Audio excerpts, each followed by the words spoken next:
Well, hello everybody. Welcome to our session, which is called What is the Bachelor of Enviroments? So that's the theme of this next half hour.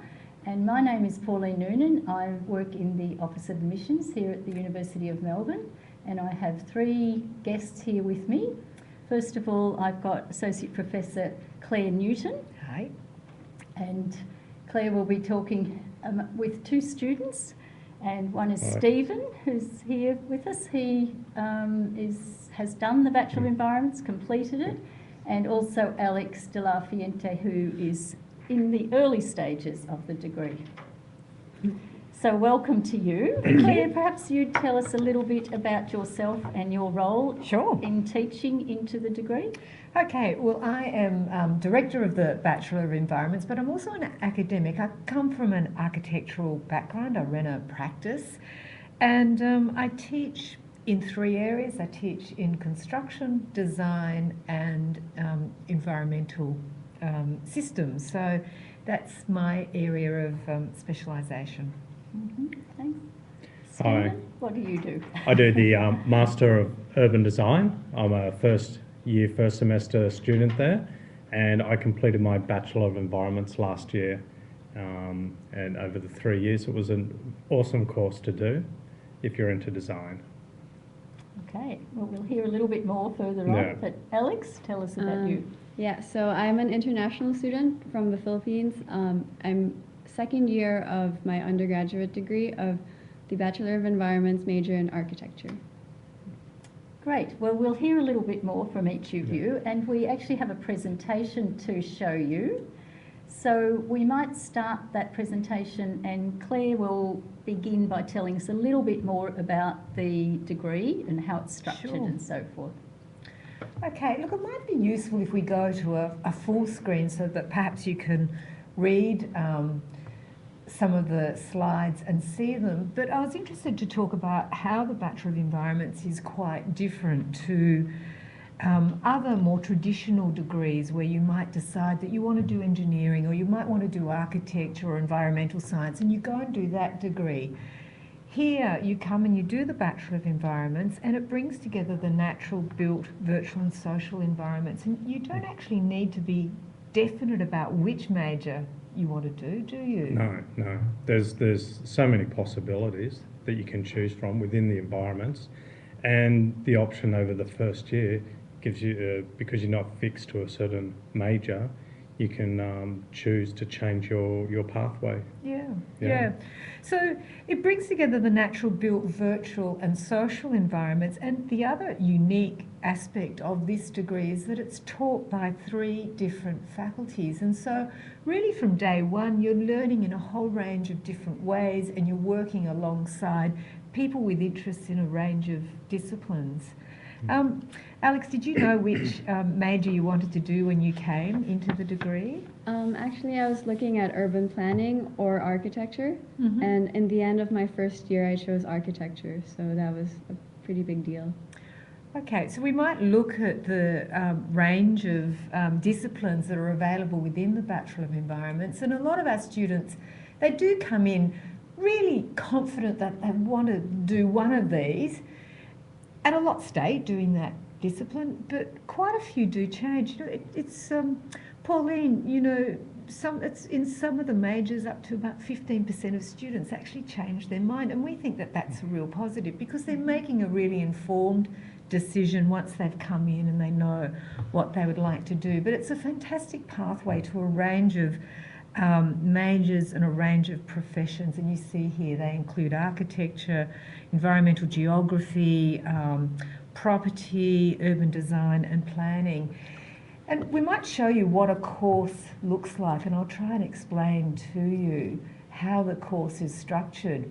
If you look down the left-hand side, you see that there's 3 years in the Bachelor of Environments, and each semester there are 4 subjects that students take, and you see on the right-hand side that a quarter of the subjects that students can take are breadth subjects.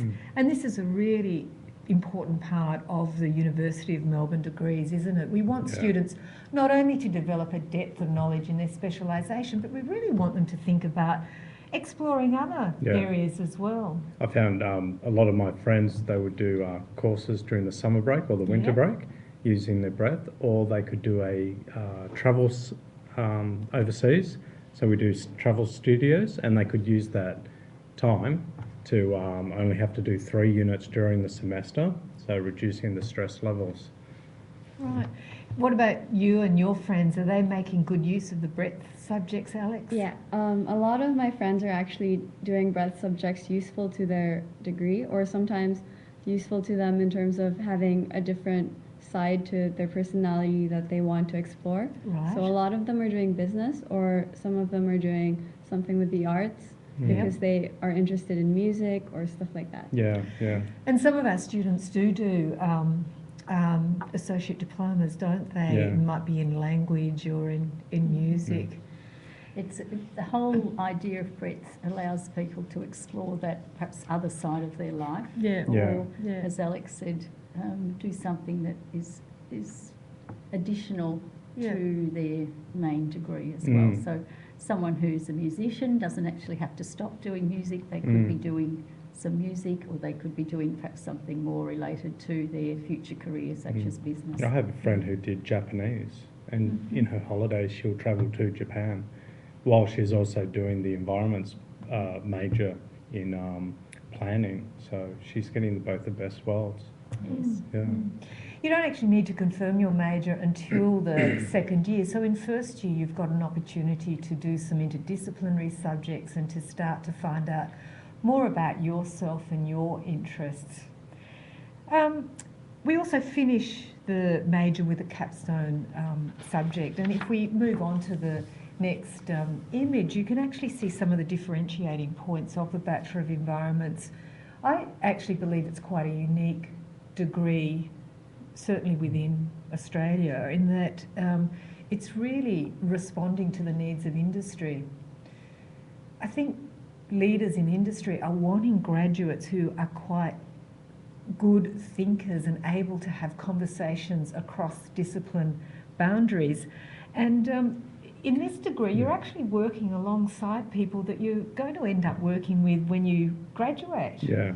Well, I've done, myself and some other friends have done internships, and what we found was you don't work alone. You will work in teams, and the degree gives you the background knowledge to be able to work with other disciplines, engineers or property or whatever field that you need to deal with. And so the degree offers those possibilities and gives you a bit of background so you don't feel uncomfortable going into the workforce or asking for an internship. Also in the first year, you know how everyone's in the core subjects? So everyone sort of knows each other, and that's where you build your contacts. Right. And that's where you meet different people from different backgrounds. And that's where the people you meet become sort of your friends, as well as people who can help you with your work in the future. Yeah, networks. Yeah. Definitely. Yeah.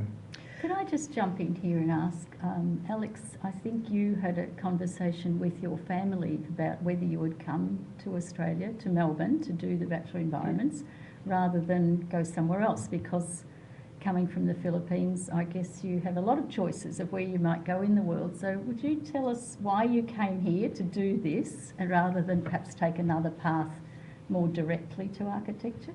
Well, I came to Melbourne, well, Australia specifically, because it focused more on sustainable architecture. And I was really captivated by how universities here, like Melbourne Uni, offered a way to explore the sustainable architecture, which I didn't find in any of the universities I researched in the US. So that's basically why I chose Australia, and because it was also closer to home. So. That the degree is really good for that, to understand the relationships between the built form and the natural world. If you're going to design a building, does it impact other externalities? And you might design for a company, you use resources, and then the company fails because you've taken away the very thing it needed in the first place. So the degree gives us a broader platform to be able to see how things connect to each other. So that issue of sustainability is quite important across all the... Yeah, I see it more as resilience. if you're going to invest a lot of money designing a building or urban infrastructure or within your own career, it's no good if through the process of what you build, taking away your means of earning money or your livelihood. Yeah. Another aspect of the degree I think that's fairly unique is that our students develop a whole range of visual skills, whether they're doing work in mapping environments where they might be visualising complex information spatially and across time, or whether they're doing a design studio, or whether they're actually working within an engineering field. A lot of our students go overseas. There's really great exchange possibilities, and I think we mentioned breadth as well as depth, the capstone.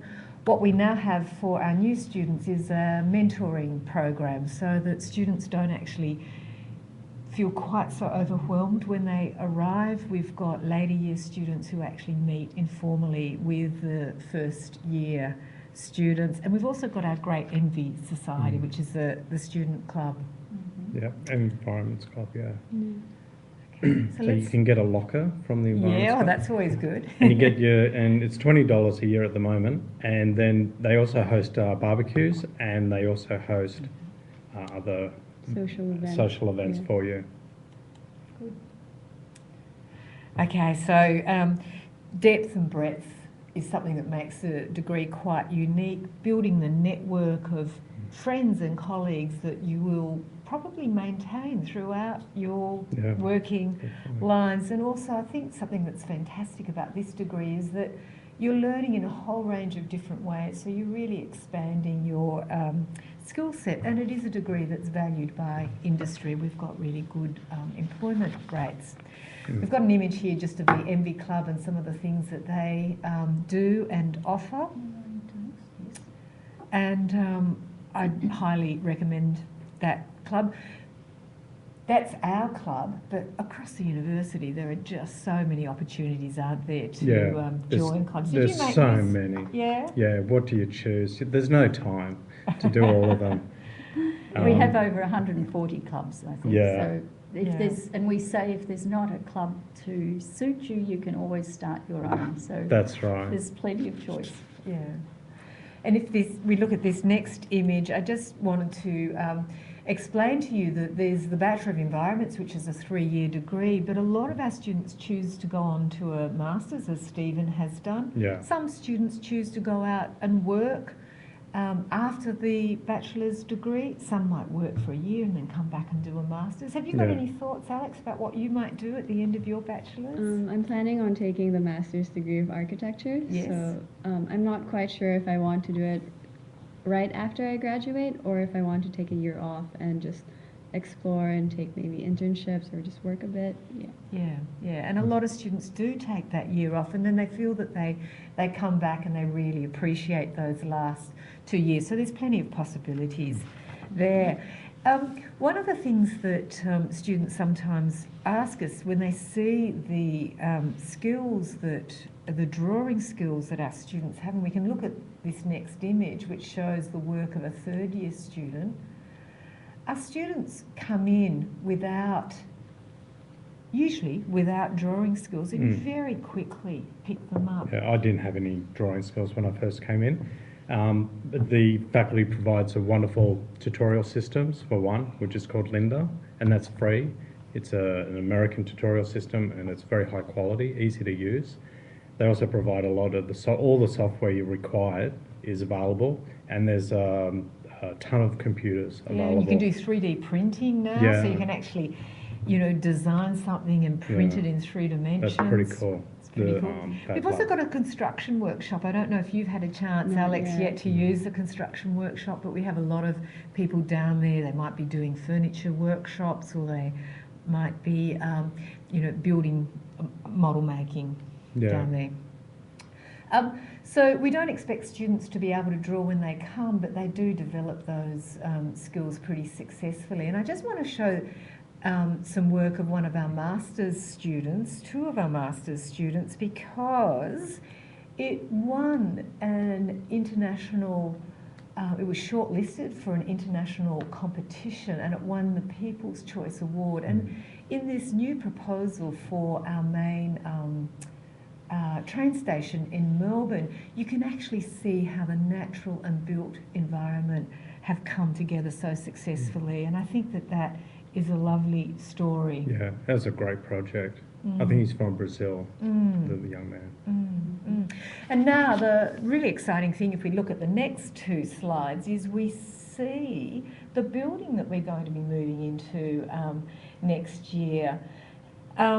It's a built example, and we're going to be learning from this building once we occupy it. The architects, won by an international competition, have really been very interested in thinking about the building as a piece of what we call a built pedagogy. And let's look at this last slide, which is the interior of the building. So we can't wait to occupy it. It's getting finished 4 months early, which is fantastic. So any students coming in 2015, this will be their building. It's going to be great. It's located right next to the Student Union, which has all the food amenities, and just next to that is the sports facilities. So it's just well placed, and it's going to be a great place to study in. What do you reckon? Well, from what I see from the outside, I really love the structure, and I just can't wait to use it. Yeah. My bags are packed. I'm ready. I did a tour over the interior. It's still under construction. I did it last week. I actually think the interior is going to be even better than the exterior. Yeah, it's wonderful. And the library is located in the building, so we have our own library facilities. Yeah. And you can walk through the building at the ground level. It's almost part of the campus, and on one side there's a construction workshop, on the other there's the library, and then there's this incredible atrium space upstairs with the hanging studios inside. Yeah, it's just going to be brilliant. So maybe we could ask you both, what do you think have been... Go off full screen slide? Yes, and then we might. can... Yes, you can see us a little bit of Yeah. Cool. What do you both feel have been the highlights of your degree? Perhaps Stephen first, since you finished the Bachelor of Enviroments, what's been the highlight for you? It's big. It's just being able to...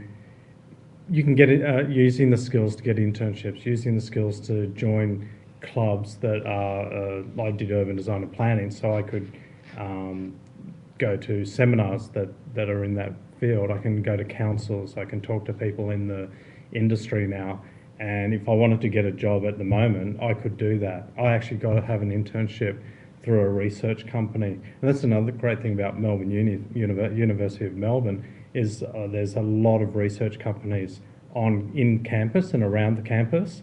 So if you have a strong interest in architecture, you could probably find a research company and go and do an internship. And they're very, with the skills that we learn, we can use those skills to do those things. For me, I would say that the subjects itself, they allow you to show your ideas and be creative, as well as set boundaries for yourself and receive criticism that helps you grow as a person and helps your designs grow in terms of being what they can be.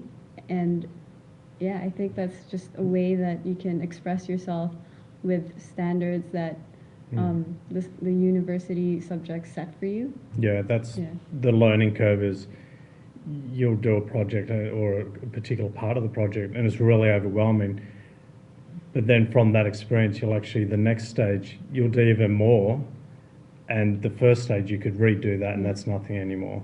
So the learning outcomes are quite high.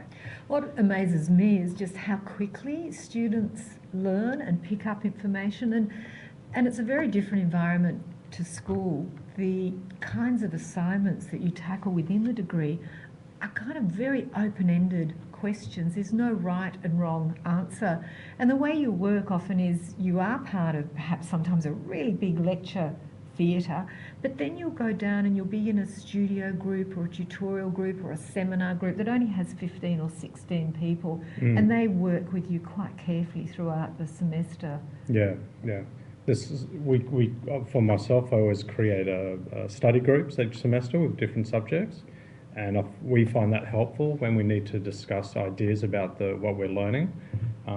Well, you for do me, something like yeah, that? something like that. But since none of us actually learned a lot of the programs that we use now, like Rhino and AutoCAD, a lot of us come together and discuss how we can do this, because some people might have learned it Mhm. and some people haven't. So it's a way of sort of taking information from each other and developing your own ideas.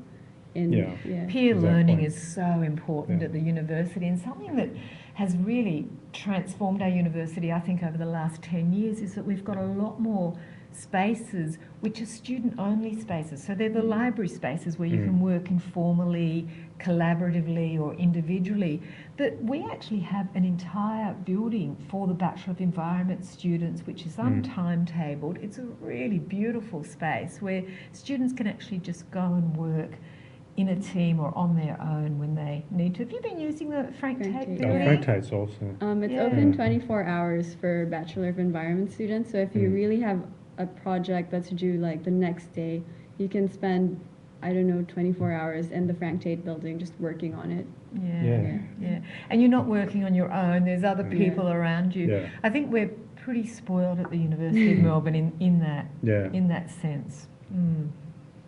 So is there anything you'd like to tell prospective students? I mean, both of you have come from very different backgrounds. Stephen, you might tell us a little bit about your journey and then perhaps give us some advice for prospective students, and then Alex, we'll hear from you. Yeah. It depends. From my perspective, I'm a mature age student, so I was previously working within education and administration, and coming to Melbourne Uni, I just came to visit my sister in Melbourne, and I came to Melbourne University to walk around. I just thought, wow, this is awesome. This place is really cool, and I'm going to study here. And I got in, and then after a while, I was able to migrate from the workforce to the study life. And it wasn't easy, but it's the best thing I've done in many years. So for mature age students, there's a lot of services provided, and it's easier to talk with the lecturers, and there's more facilities available than you could possibly use in the whole degree. Yeah. And Alex has a different pathway. So I'm an international student, so it's very different from actually being a domestic student from Australia. You get a lot of services, and especially if you're having trouble with English, there are services for that too.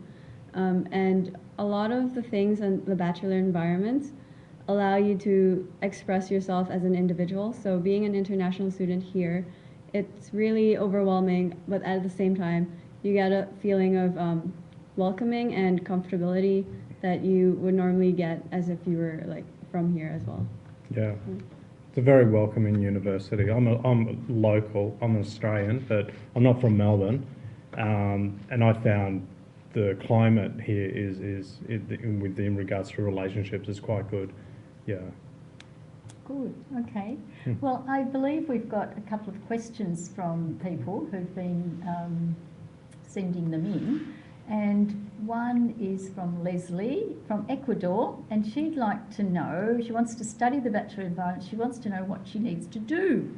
Well, that's quite easy, and I can answer that one. We have an online application form, Leslie, so basically you just have to go to the online form and complete it. But of course you have to have certain qualifications to get into the university, and to do the Bachelor Environments you need to have completed your final year of high school. You can see by going on our website, you can quite easily fill in what country you've come from and what qualifications you might have done at high school, and whether that is acceptable to be able to come straight to the university, and what scores you might need. For instance, if you're doing IB, the International Baccalaureate, or if you're doing A-levels, or if you're doing Indian curriculum, or if you're doing American High School Diploma, all of those and many more are listed. And then really, if you meet the standards that you need to get in, and you can just fill in that form and provide the transcript from your high school diploma. But if you have any more questions about that sort of thing, there are links on our website that you can go to ask. It's quite specific questions. And I believe at last count we had around 50 plus nationalities doing the Bachelor of Environments, and so we're very keen to welcome people from all around the world. And something that's fantastic is that you are developing a global network of colleagues. Yeah. We have another question here I'm trying to read from Samantha. No, that's not one from Samantha. Sorry, I've got that a bit muddled. One of the other questions I thought I might ask you while we're waiting for a moment is, do you have any particular advice to give students? Maybe, Alex, you coming from another country, any particular advice about people who might be thinking about the Bachelor Environments? It's a very well-equipped course for you, especially if you wanted to do something like architecture or something in relation to design. It's a very equipped course that allows you to express yourself, and it also teaches you so many different things about the built environment and about the environment itself. So I would really recommend it, and you don't have to know a lot about design or about how to do this on the computer or programs or drawing. They'll all teach you that, and yeah, just don't worry about it. I think just be motivated. What you may choose a particular field like architecture. However, that doesn't mean you can't change to something else. So I have a friend who did architecture, and now he does a Master of Civil Engineering. So the skills are transferable. So feel comfortable to have a go at as much as possible and to get a feel where you want to be at. Okay, we've got another question, which is actually from a student who hasn't come straight from school. She or he is at another university and would like to change. So I guess that's a little bit more complicated, and we have to take every application on an individual basis. But normally, if you've studied in another university and want to transfer during your degree, we have to see the transcript and the description of the subjects you've studied already to determine if we can give you the maximum amount of credit into the degree. And of course that will vary depending on what you've studied already. But again, there's the same online undergraduate application form is used, and where it says, you know, are you seeking credit? Obviously you say yes, and then you provide the information that's requested. I came from the University of Newcastle. So Leslie, yeah. So I was at University of Newcastle. I did 3 years or 4 years, and then I visited Melbourne, and I actually cancelled that degree and applied for Melbourne University. So I've spent a few more years longer than I thought, but it is possible to do it, and you can get some credits if you want. However, you don't have to. You could do the full degree as well. Do you have anything to add to that, Claire? No, I think you've answered that question quite nicely. Certainly, we look at each student on a case-by-case basis, and we do offer credits for equivalent content. I suppose some students might be wondering, I think we've covered the idea that you don't have to have a drawing or art background necessarily, and really there aren't any specific prerequisites required for the degree unless you're wanting to do the engineering majors, in which case it's best if you have a mathematics background. Yeah, and that makes a lot of sense. So engineering, construction, property all require good mathematical skills because they're necessary within the profession. So I wouldn't recommend people even consider those professions if they're not very comfortable with maths. Yeah. I'd just like to say that I think this is one of the few degrees probably that you can take up which would appeal to people from a very broad cross-section. So you might have people who are quite keen on the maths, science, engineering type fields, but then there are the very creative ones who perhaps want to do the architecture side, and then there's others who might be more interested in the humanities and social sciences, and there are majors for everyone. Yeah. So I feel like our students, when they graduate, are actually very good at looking globally at issues and looking holistically at issues, and they do have very broad skill sets, I think, by the time they graduate. Okay, well, our time seems to be up, and we hope you've enjoyed hearing about the Bachelor Environments and have a better understanding of what this degree is, which we didn't say at the beginning is a relatively new degree. We've been running it now for 6 years, and so it's not like a Bachelor of Business or a Bachelor of Science, which everybody understands pretty much. So that's why we decided we would offer this session, and we hope it's been useful to you. And as we finish, in another 15 minutes, there is a new session coming on, and it will be teaching and learning at Melbourne, and there'll be 2 more senior students who will be talking about their experiences. So thank you for listening, and all the best. We'd love to hear from you in Bye. the future. Bye. Bye. Bye-bye. Okay, cool.